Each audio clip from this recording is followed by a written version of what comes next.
os irmãos em questão. A mocidade, jovens, que Deus abençoe vocês. Parabéns por mais um ano. Amém? Se puder, bom, hashtag, fora, deixar do mesmo jeito. Irmãos, o que diferencia a nossa reunião de qualquer outra reunião? O que diferencia pessoas estarem reunidas de qualquer outro grupo que estão reunidos agora nesse exato momento?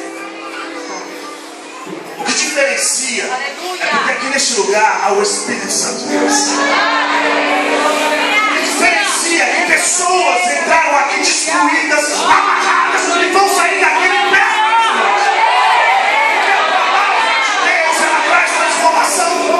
Então, meu irmão, eu digo que quando alguém diz que você vai sair daqui diferente, isso não é uma palavra clichê, é porque a palavra de Deus traz transformação para aqueles que estão abertos.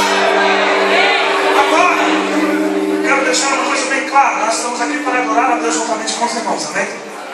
Então, por isso, nós vamos cantar uma canção. Inclusive, eu quero cantar juntamente com a igreja nessa noite.